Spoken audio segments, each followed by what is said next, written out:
welcome back, Crammers. Question 18. On the grid, draw and label with its equation the straight line. So we can see here that y is equal to 1. We simply look at the y-axis, find 1, and draw a perpendicular line.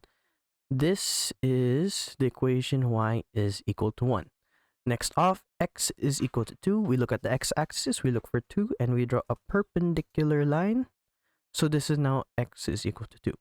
Now we have x plus y is equal to 7. If we imagine x to be 0, then y is equal to 7. If we imagine y to be 0, then x is equal to 7. So we can simply write here, when x is 0, y is 7. We can put a cross here. When y is 0 and x is equal to 7, we can put a cross here. And we simply connect those two crosses. And we label this x plus y is equal to 7.